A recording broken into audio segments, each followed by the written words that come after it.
And welcome everybody to an amazing day right here on the Andrew Cooperrider Show. Of course, I'm your host, Andrew Cooperrider. Big election time. This is my first video episode since the election, so obviously we've got a lot to cover. And I want to talk about what happens next specifically in our state legislature as leadership elections are taking place and the establishment is up to, the established entrenched leadership in the House is up to their old games and tricks in order to hold on to power because, well, they overplayed their hand during the primaries and they have found themselves with a little more people disgruntled with the way they're handling things than they did last time they had to run just a few years ago.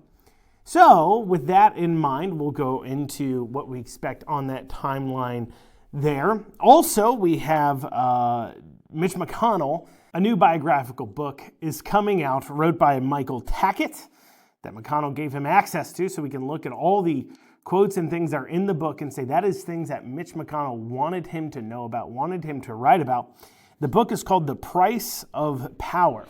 So we'll go into a few quotes out of that book, a few things that we've seen here about what Mitch McConnell thinks about Trump specifically, and how that points to just, once again, everything that's wrong with how the establishment operates, how they grab power, how they want things to be, and how if the Republican Party wants to continue to win, nationally at least, as they did just this past week, well, they need to adopt a new way of thinking. And as an example of the folly of this establishment thinking, because it happens on both sides, we have a company here in Kentucky we need to discuss that has gotten hundreds of millions of dollars in taxpayer funds, and it looks like it's not going too well. So we're going to have all that and more today on the Andrew Cooperrider Show. Of course, if you want to reach out to the show, head over to theandrewshow.com. Once again, that's theandrewshow.com, and hit the contact tab. You can fill out a contact form there. Also, if you want to check out where else to listen to the show, let's say you're listening to this on the radio or on TV for the first time, if you head over to theandrewshow.com and hit the Listen Now tab, you'll see all the different podcast locations where you can listen to the Andrew Cooperrider Show. But without further ado, let's dig down into it. So we have some shakeups going on with the leadership in the House. So let me explain where the battlegrounds have been. So there's been about, let's say, 10 legislators typically that have been, quote unquote, a problem for the establishment. Now, the establishment overplayed its hands over the past few years, the leadership in the House specifically. And you would think that some people up there, Osborne, David Meade, come to mind at the top, but you also have Stephen Rudy, Suzanne Miles, Jason Nemes, all representatives that are in leadership positions within the House. Now, let me explain how these positions have power for those of you who are unaware. So these people do two or three things, right? One is they have power over other individuals within the caucus because they also control the House Republican Caucus Campaign Committee, and that hands out money during election cycles. And while during primaries it may not be as effective, if you are somebody that has competitive generals, it can make a difference. I mean, we saw that just this past election day with Vanessa Grasso being able to beat Sherilyn Stevenson because they dumped in a lot of money, tens of thousands of dollars into that campaign for her. Meanwhile, Thomas Jefferson loses by about 100 votes to Adam Moore because Adam Moore got hundreds of thousands of dollars of support from the Democrat Caucus Campaign Committee, the Democrat establishment. Meanwhile, Thomas Jefferson got zero help from either the state party, the local party, or the establishment within the legislature or the House Republican Caucus Campaign Committee. No help whatsoever, so not a big surprise necessarily in the outcome if it's a 50-50 split and one side's just dumping a whole lot of money, but that's the uphill battle. And so they control that flow of money. But in order to get that money, well, they have to do the bidding of the investors. Now, you would know them as donors, but the people who dump money into this caucus campaign committee, well, they want government to work for them. Not for you, but for them. They need payoffs. They need it to be worthwhile to them to give money. They have to make money. There's no conceivable reason that an industry such as I don't know, the horse racing industry dumps literally millions of dollars a year into specifically controlling and influencing the outcomes of our elections within the state unless they stand to make a profit from doing so. You know, the kindness of your heart may make you give a few $1,000s, or if you're just an individual who's wealthy, maybe on a scale for you that may be a few $1 million a year. But when you're talking about actual companies giving out money, as we see so often here in Kentucky, well, in that case, they have to be making a profit from doing so. That is what a business is there to do. They're not there for charity work. They're there to make a profit. So they must think it's a pretty good idea. So you have these people within leadership in the House, and recently they've, there's been some shakeups. There's been some issues. On top of having, of course, the 10 or so more conservative representatives that already are predispositioned to not really like them, mainly because, of course, they funded their primary opponents, whether it was the primary where they first challenged somebody and took them down, and then they turned around. And of course, when you're doing that, they claim, well, we just protect our incumbents. But then now that they've been incumbents, those same exact establishment people that dumped all this money trying to defeat them in a primary that they overcame when they first took office, protecting the incumbent, doesn't turn around and protect them as an incumbent. In fact, quite the opposite. They openly donate money and bankroll to the tunes of hundreds of thousands of dollars opponents against them in the primaries. And then they're shocked that they don't get along. So you have these about 10 or so people, and that's how it happens, by the way. These people, maybe they do have a more conservative predisposition coming in. Maybe they're individuals who recognize and see, just generally what is wrong in the state and they want to fix it. But they're not there to set out and not get along with leadership. What happens is leadership gets involved in their primaries.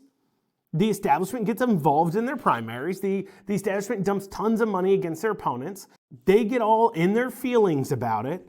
And so when the general comes around and when it's time to mend fences, leadership says, no, I don't need to do that. You need to come to us. We don't want to help you. You need to come to us. And then they wonder why they don't get along with these people. So there's been about 10 of them. Well, and then something happened this year in the primary course. Richard Heath lost. That brings in Kim Holloway. And while I personally am not going to sit here and pretend like me and Holloway have had this conversation, I do know Representative-elect Holloway very well. I've known her for years at this point, and I know she's the type to not necessarily have the initial belief of course, supporting the establishment, especially as they once again have attacked her and didn't support her as much against Richard Heath, obviously supported Richard Heath. And so going into that situation, you now have that vote there. Now, they did lose Timoney, but they got Grossel, so it's kind of just an even swap. I mean, Grossel very quickly will most likely be the most liberal House rep within our House, clearly. But the other problem, though, they have is they overplayed their hands during the primary, and they went after Bill Wesley. Now, those of you who listen to the show know at the time during the primaries this past spring, I talked about this at length. I had a whole episode where I was talking about what's going on in that race and what to look out for. And Bill Wesley was able to pull it off. And Bill Wesley, in pulling it off, he got support from the more conservative members. He got support from people like Thomas Massey, even coming in to defend him, while everybody else, Andy Barr, Comer, many members of the establishment were supporting a former Democrat that was running against him in the primary. And so by doing that, by overplaying their hand there, what they did was they pushed Bill Wesley to be against them. And then that moves now, I'm not trying to speak for Bill Wesley now, but I'm just talking about the dynamics going on. They overplayed their hand. Do you now have some more discontent than just maybe those 10? And now, well, with Bill Wesley comes an entire group of people called the Preacher Caucus. And that may bring another significant amount. So what is leadership doing to try to stop a takeover? Well, they've sped out the timelines. We'll go over that and Mitch McConnell's new biographical book after this short break. Are you a product, service, or business trying to reach conservative Kentuckians? Well, the Andrew Cooperrider Show can be exactly what you're looking for. Unlike anything else out there, the Andrew Cooperrider Show reaches conservative Kentuckians statewide through radio, TV, podcasting, social media, as well as email. Reach out to the Andrew Cooperrider Show to see if we have a marketing package that fits your budget.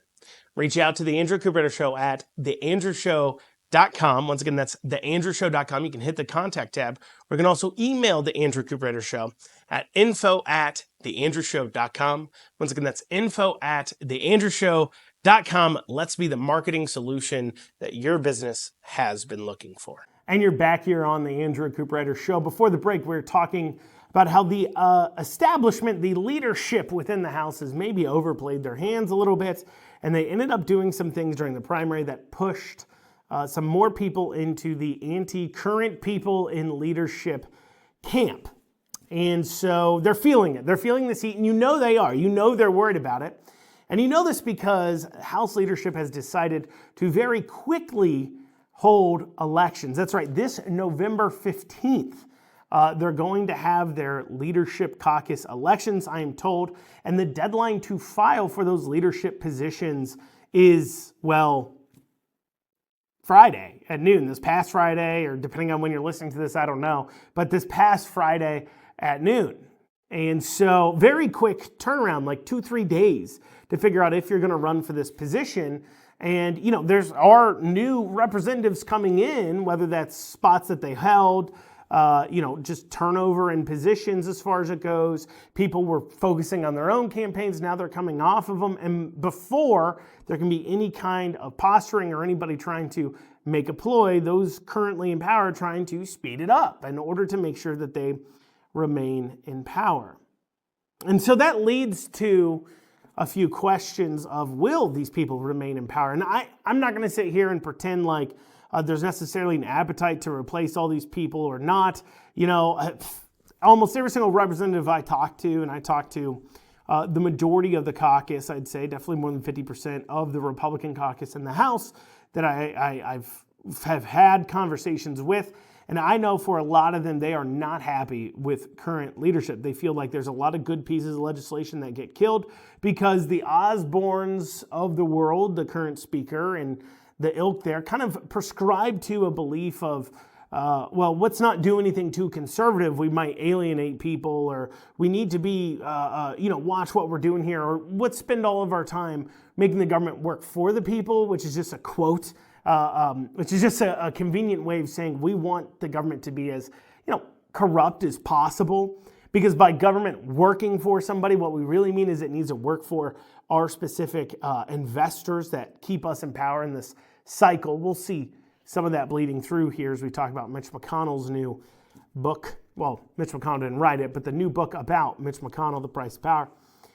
So there is, though, one member that should get at least an opponent for it to be discussed about, because at this point, I believe everybody in the caucus knows, everybody's talked about it. I've been told it by probably 30 to 40 different representatives at this point have mentioned it to me or alluded to it or one thing or another, and that deals with David Meade.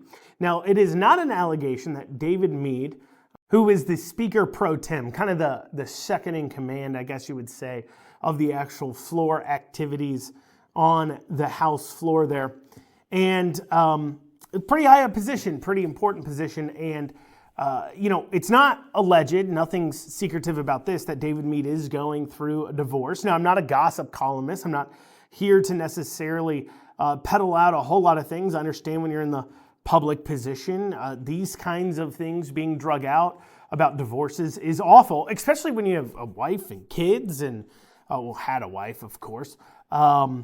And then you had kids or have kids as well that are getting drugged through this. And so it's not something you'd normally talk about unless, of course, the divorce itself has something to do with your actual ability to be a legislator or to affect your decision-making skills or your ability to not get a lawsuit, for an example. And this goes into the alleged position. And this is the well-known kind of open secret at this point, is that David Meade allegedly was cheated on his wife with another member of the House, a female member of the House. And that particular female member has received some special treatment from doing so. Now, I'm not going to go into who the female member is. It's not as important who the female member is, but it is important about David Meade and if this is true or not. And the reason why, and like I said, I'm not trying to drag out necessarily, be a muckraker, dragging out the gossip, but this is important to talk about because there was a pretty big scandal just a few years ago regarding Republican leadership in our state house and sexual harassment claims, where they had to spend, and keep in mind too, when there are sexual harassment claims or an accusation of misuse of your power or your position, if there is a lawsuit filed, one way or another, taxpayer funds end up getting spent on this. But also we have to ask ourselves about what kind of person do we want as a leader amongst a caucus. If you're there trying to make sure everybody, if the goal of leadership is to make sure everybody gets treated equally and fair within the caucus as much as possible. I mean, obviously some people are going to be chairs. That's something else that leadership gets to decide. Some people will be on certain committees and others. But if your job is to treat everybody fairly, and if your job is to not hand out special favors based upon who's willing to go to bed with you, well, then that is something that we should talk about and we should know. And so, I don't know if David Meade's going to get challenged or not as I'm recording this. Obviously, I've heard rumblings that some people will be challenging him, or maybe a person will be challenging him for that Speaker Pro Tem position, simply not just because of the obvious issues going on within his own personal behavior while conducting his job, his alleged behavior while conducting his job. And like I said, that's all, it's all rumor mill, right? There's nothing in the divorce proceedings or anything else to name that for sure this is what's going on. We know that David Meade is getting a divorce, of course. We do know that, and it's just everything else I said is pure rumor mill, but it's a discussion. I mean, my job is to bring you the news on our legislature and things that affect it. And while, like I said, I'd rather not talk about these things because frankly, it's gossipy, but these are questions that need to be answered. This needs to be put to bed and dealt with. And it's not being dealt with. And so we'll see what ends up happening there. Now, speaking of establishment misgivings, we have this new book coming out from Mitch McConnell called The Price of Power. It's wrote by Michael Tackett. Mitch McConnell gave him access to his books, his comments, his things, allowed him this kind of access to write this kind of book. And so clearly Mitch McConnell wanted this information out there. And within the book, he says a few things about Trump we'll go through. But this is the thing about McConnell just being so openly hostile towards Trump. I mean, he calls him all these names, calls him, he's full of himself, he's narcissistic, he doesn't care enough about the quote-unquote greater good, or whatever he wants to say. He's selfish, whatever he wants to talk about and say about Trump, which is, the thing that frustrates me about that is, one, let's be very clear here, when Mitch McConnell's talking about, well, what's about the greater good, he's talking specifically about, this is what he's always been about, the Republican Party being in power, but then also him being in power within the Republican Party. Let's not forget that. I mean, to pretend like he's doing this for completely charitable reasons is why he does everything would be just absolutely incorrect. And also what upsets me about McConnell going after Trump in this way is that, Trump did something for Kentucky McConnell never could. I mean, he tried over several years, almost a few decades. He tried to grow and get a majority of Republicans within our state legislature. He was unable to do so. In fact, from the time he took office to the last election right before Trump came in, I believe we only added 2 Republican House reps. But yet you see now Republicans have an 80% majority in the House. But back then, they were the minority by about 5 or 6 seats. They literally have almost doubled the amount of people in office since 2015. Interesting, isn't it? And yet McConnell, he isn't taking time to recognize how it was Donald Trump that delivered that victory for the Republican Party here in Kentucky, that majority within the legislature. It's very clear. We first took control after the 2016 election. And since then, it's only gone up. Trump has delivered us this 80% majority. And instead of saying thank you, McConnell would rather go ahead and attack him. Instead of recognizing how what he's done is bring a new coalition of voters into the party by not changing necessarily what the party stands for, but by actually recognizing what the issue, because remember, the base of the Republican Party has always been about smaller government leaving people alone. But what so often happened was instead you had people like McConnell and others that would kind of hear that and use that kind of terminology to really just mean, look, we need to make sure we carve out regulations and give out money and handouts to corporate businesses. You know, it's funny, Benito Mussolini was quoted as saying fascism would be better described as corporatism. And that is because, you know, what fascism really is saying, here's our key companies, here's these things, we're going to carve out protections and make sure that these companies are safe and make sure that their holdings are safe because they're willing to do the bidding of the state. That's kind of what corporatism, fascism, how it worked at least in Italy. And so, in the same hand, you have Mitch McConnell, and through this you'll hear some quotes where he's talking about free markets and things like that, but what it boils down to is Mitch McConnell's a liar. I mean, not only did Trump deliver something he never could, but at the same time, Mitch McConnell doesn't believe in free markets. He believes in crony capitalism, which is where government's carving out special things for corporate actors. And we can see how that can go awry. In fact, it happened here in Kentucky. So we'll go through some of his other quotes about Trump and how this has gone awry here in Kentucky. After this short break, you're listening to the Andrew Cooperrider Show. Lexington Overstock Warehouse is Central Kentucky's best source for stylish new home furnishings. Don't pay retail. With our low overhead operating structure and big name brands, we offer the absolute best values on new furniture for every room. Shop online anytime at LexingtonOverstockWarehouse.com or visit our weekends only showroom located at 156 West Tiverton Way. Right now, for listeners of this show, we're offering a special discount for our online customers. Use coupon code FREEDOM for an additional 10% off your online order today. Lexington Overstock Warehouse, low overhead equals really low prices. And you're back here on the Andrew Cooperrider Show. So Mitch McConnell's book, The Price of Power, he had a few words for Trump and Trump supporters. I think we should take a look at just a few of those quotes right now. Here you go. MAGA movement is completely wrong in that Ronald Reagan wouldn't recognize the party today.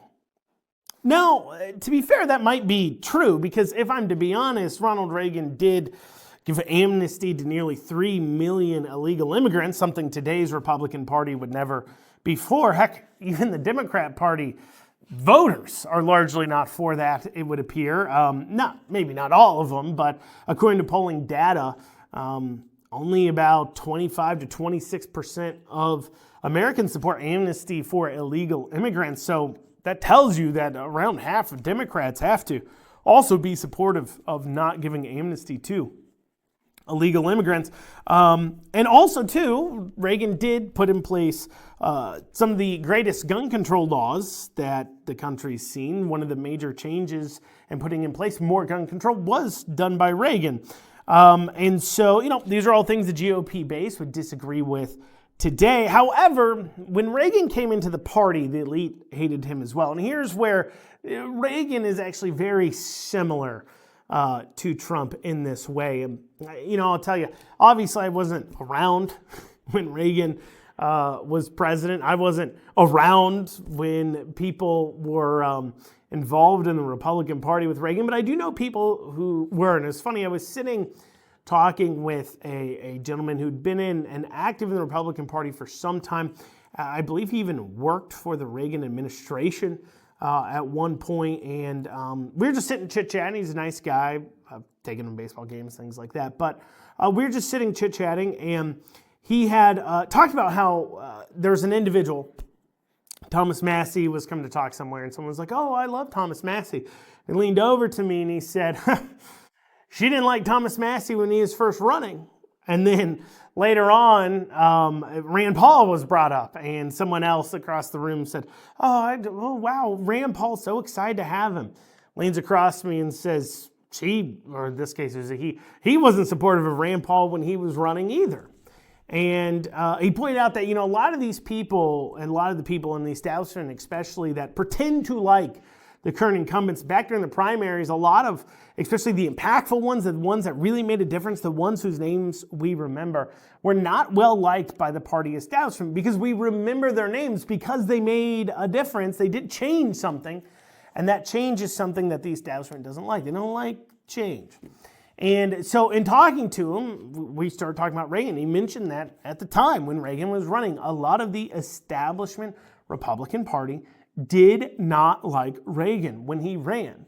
And it wasn't until largely after the fact that many of them came on board, or after he won his second term with such a landslide, that a few more of them came on board and liked him. But some people hold on to grudges. And while Mitch McConnell's on his way out, you need to remember his name. For whatever reason, he thinks, obviously, when he started doing this, and I'll go into some of these quotes because kind of points to this, that he thought, well, Trump wasn't going to win, and he wanted to go down in history books as somebody who fought Trump, not somebody who was a part of what he believed would be a stain in the history books. Now, the thing is that, the way people like Mitch McConnell and others kind of want things to work, and this is why they really hate Trump. It's got nothing to do with his personality, really. It doesn't even have as much to do with what he says. It has to do with the fact that Donald Trump knows how to play the game. You've got to remember, he was the investor before, the donor, who would give money to politicians in order to make sure he could get things done when he had to deal with the government. And Trump openly talks about this, about having to get things like the permits for buildings and construction things, and that was very frustrating to him. That's part of why he wanted to fix what was going on right here in America. He recognized how wrong it was. And in that same way, when we look at some problems like take illegal immigration, why can't we get that fixed? Why is it that we couldn't get a border wall built? Why is it that we can't get the immigration system fixed? I mean, one of the claims from Democrats, of course, is that we need all this cheap, quote unquote, cheap labor in order to make the world work. And so we can't deport them all and everything else. But, and they do point to the fact that we have a slowing birth rate, and maybe we do need more people that can work and contribute in America because we aren't having kids fast enough. Maybe that is the case, but if we're going to do that, they need to come in legally so we know who they are, we know where they come from, and they're competing on the same footing for the same jobs. Because, little secret here, and it doesn't even need to be, well, not really a little secret, but let's take an illegal immigrant, and let's say, I have you and them, and let's say I want to pay $20 an hour for a job. Well, to pay you $20 an hour for a job because you're an American citizen, it really costs me closer to $25 to $26 an hour to pay you $20 an hour, because I have to match your Social Security, I have to match your other taxes that you're giving to the government, I have payroll taxes, I have workers' comp, I have all these other things that I have to do. Compared to, I could turn around to an illegal immigrant and say, here's $20 an hour, and then you don't have that expense of hiring an American citizen, that extra $5 to $6 an hour that you have to pay because of government regulations. And so actually the worker is getting paid the same amount. Actually, worse than that, because you, now the American citizen working on top of the $5 or $6 an hour that your employer has to pay, you also now are paying $5 or $6 an hour in taxes. And so while it costs your employer $5 to $6 an hour more, you're making $5 to $6 an hour less than a illegal immigrant that's just paid $20 an hour. So they make more and cost the employer less. And so, of course, they're willing to do jobs for even cheaper per hour than you would be because they get to keep their pay when they go home. That is how it works. So, yes, you can't compete with that. So if you want to bring them in legally, make them compete on that same footing, but that's not what they want. Because there are people and on both sides, both donors, that want cheap labor. They do. They want cheap, illegal labor. And if the borders actually close, and if we actually deport people, that could be a problem. And those are the kinds of things that Mitch McConnell really doesn't like. And it's funny too, because he's so full of this idea. Because remember how this power structure works. I talked about this when I was talking about how the state house works. And it works exactly the same way in the Senate. People dump money into a caucus campaign account that is controlled by Mitch McConnell and others in leadership. They dole those out to their chosen Senate candidates. If you want to win a Senate election, you got to get in millions and millions of dollars. It's got to come from somewhere. If you yourself don't have the money to fund it, you're going to have to turn around. You're going to have to ask the caucus to give you that money. And so they will, as long as you are loyal to the leadership. But then they will push forward bills and get their group and want you to do things in order to keep money flowing into that account. And they think that's how the Republicans maintain power. As long as we keep money into this account, we can win elections. So we have to do what we're asked to do. And of course, too, Mitch McConnell's famous is saying, oh, well, you know, we got to be the adults in the room. Don't do anything too extreme. People may not like it. So here's one of his comments that aged like fine wine, because he's so blinded by his own narcissism, by his own self-belief, his own inability to be humble. And he thinks he's right so often that he said this, gave it to the author here, said, Trump has done a lot of damage to our party's image and our ability to compete. Obviously, he said that before this last election, because he believed that there was no way Trump, everybody would reject Trump. Why would they be angry or mad? Because he doesn't get it. The establishment does not get it. They do not get out and touch grass. They do not get out and talk to those of us on the front lines. They don't talk to everyday American citizens. They don't get it. This is on both sides of the party. They do not care. They care about lining their pockets. Not really. They actually care about power more than money. A lot more. And they need money from other people in order to maintain that power. So it's not really lining their pockets as much as lining their campaign accounts so they can maintain power. That is what they care about. If they think you're going to threaten that, you're a problem. That's the real problem McConnell has with Trump, that he threatens to not carve out special treatment for certain businesses. And so therefore you can't pull in that money from your corporate actors like you would want. No, McConnell would rather we go ahead and just redistribute the wealth from those who work. And then he has the audacity to say that, well, we are being ridiculous. In fact, here within the book, he says a very specific quote I want to hit upon. And I'll link that to this Ascend to Elements story coming out of Hopkinsville, Kentucky. We'll have that after this short break. You're listening to the Andrew Cooperrider Show. Listen up, my fellow business owners, because I got to tell you about a business that's incredibly important to any company's operations, and that's Amston, A-M-P-S-T-U-N, Amston. It's out of Richmond, Kentucky, and they provide cybersecurity for commercial businesses, and they've got dozens of years of experience working with government and private entities alike. So reach out to Amston today. That's AMPSTUN.com, AMPSTUN, Amston. Reach out to them today. Tell them Andrew sent you over. And you're back here in this final segment of the Andrew Cooperrider Show. So we're going over some quotes, Mitch McConnell's book. And there's one specifically I want to talk about. And that deals with dealing with Trump and who he appeals to. This is what he had to say. He said, Trump is appealing to people who haven't been as successful as other people and providing an excuse for that these more successful people have somehow been cheated, and you don't deserve to think of yourself as less successful because things haven't been fair. So he's talking about people not feeling, he's appealing to people who are not as successful in life, and they feel like they've been cheated. Now, what do these people feel, right? Like, let's rewind for a second, okay? Let's talk about these people that Trump appeals to: the blue-collar worker, the factory worker, the regular rule working person, right? What does their definition of success look like? Does it look like driving around in Bugatti Veyrons and $1 million sports cars? No. That would be envy.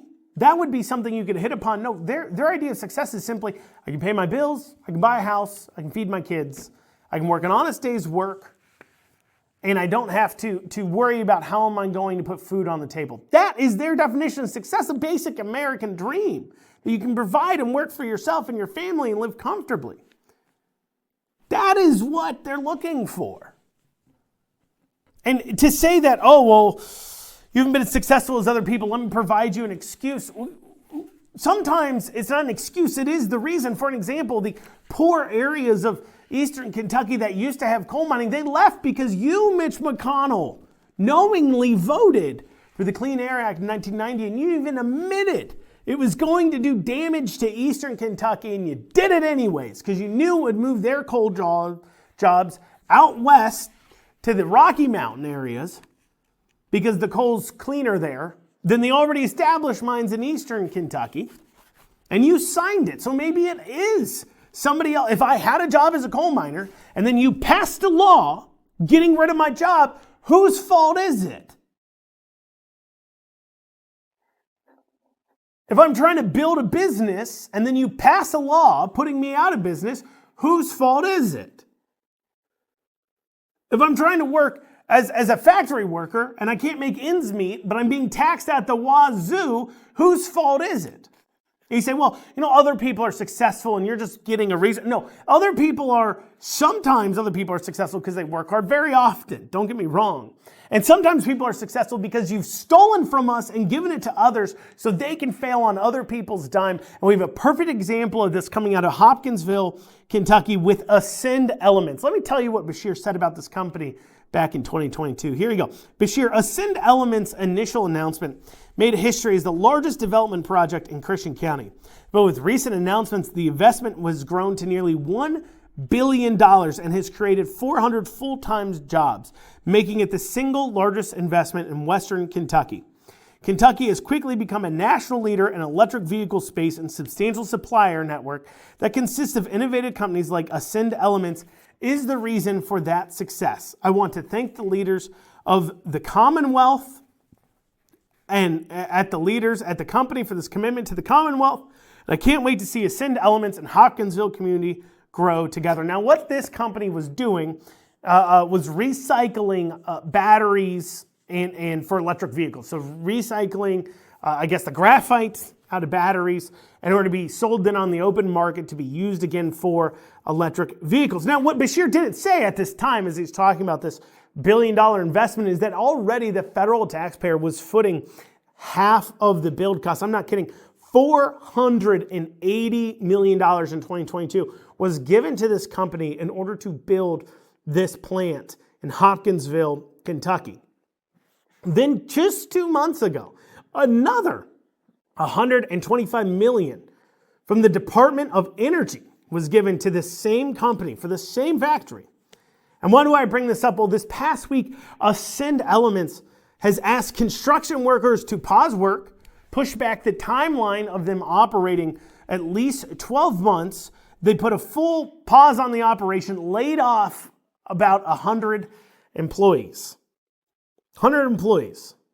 Now let's look at this. So Bashir claims that this is an investment. Now we're seeing this investment doesn't look like it's super going to work out the same way we're looking at the Blue Oval battery plant there in Glendale, in Hardin County area there. But let's pretend it did. Okay, let's pretend this wasn't a waste of over $500 million tax dollars. And who knows? They say they're committed. They're going to definitely do this. Definitely one day. Pay me for a hamburger today, and I'll get it to you eventually. Kind of situation here. But let's look at this as an investment standpoint. So first off, I don't believe government makes investments. I don't like that terminology. But let's pretend you do.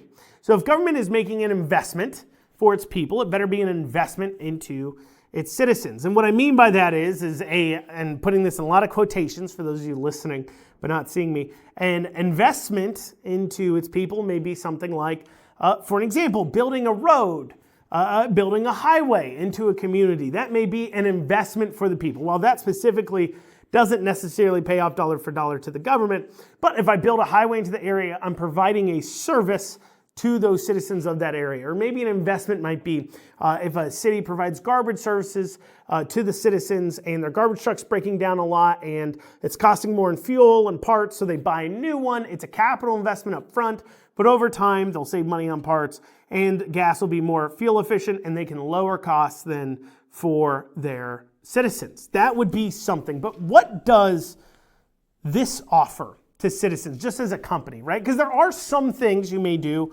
such as national defense or something else that delivers for the citizens. For example, we're right now trying to move as fast as we can microchip manufacturing back to America from Taiwan. That's been, we're supposedly doing that. It's, whatever. But, granted, I would ask the question of why we were having to manufacture these in Taiwan in the first place, but that may be a good thing for national security because obviously China is showing a lot of aggression to Taiwan. We use those processors for our military technology, and making sure that our military technology isn't leaving the country, is being manufactured within the country, may be something of some importance. And also then if China does encircle the island and decide to do all these other things, America maybe doesn't have to be drug into it quite as much as we were before, because we're not as reliant on the island. So that makes some sense of why you would call that an investment for the American people. If you believe government makes investment, I would just call that a defense maneuver. But anyways, it makes some sense. What does this deliver to the American citizens? I mean, in order for this to deliver something, you'd first have to say electric vehicles and all the investments government's made in that investments is to deliver something to the American people. On the show, I've talked about how it does literally nothing. We already had cars that travel at the same speed, that we have relatively good access to fuel for, that cost about the same to buy, purchase, and own. Actually, they cost a little bit less in a lot of circumstances. To buy, purchase, and own cost less. And I don't have to sit for 30 minutes charging them up either. And so they're a lot more reasonable for everyday usage at this point. Literally, the push of electric, you do not add anything to my life by pushing electric vehicles as a government. Now, that doesn't mean some individuals may not purchase an electric vehicle. Maybe it's good for them. Maybe they don't want to deal with gas stations and they'd rather drive their electric vehicle to work, drive it home, pull into the garage, plug it in. Maybe that's something they'd rather do. That's okay. That's their choice to do so. I'm not cutting them off from that. I'm just saying that electric vehicles in and of themselves does not deliver any value to your life. Unless, of course, you believe the climate change is the end-all be-all, but not even the Democrats believe that as they fly around on their private jets. But so already that isn't providing something. So without that, but on top of now we need electric vehicles and taxpayer funds to go into them for some reason. Well, now we have to recycle the batteries. So taxpayer funds need to be put in from that. So it's not actually a very good investment. And so you say, well, it does produce jobs though. That's a really good investment. We just paid out right around $600 million for 400 jobs. That is $1.5 million a job. At $100,000 a year, that is 15 years of their payroll. So even if you're looking at it as, hey, we'll make our money back through tax revenues and everything else, you would literally have to confiscate every single dollar from every single employee for 15 years before you even break even. How long do you think it would take you on something like, I don't know, an employment tax to make back that money? That wasn't going to happen. On top of that, with Trump coming into office and ending a lot of these electric vehicle mandates, that's going to be an issue for these companies as well. They recognize that. And so who pays when this happens? Who happened? I mean, Ford at the Blue Oval plant has $310 million forgivable loan right from the state of Kentucky. Who's paying that when they can't, when they refuse to? It's going to be you. You're left holding the bag, and that's the way that people like Mitch McConnell and the leadership in the House want government to work for you. Well, y'all, that's what we got time for today on the Andrew Cooperrider Show. I thank y'all so much for joining me.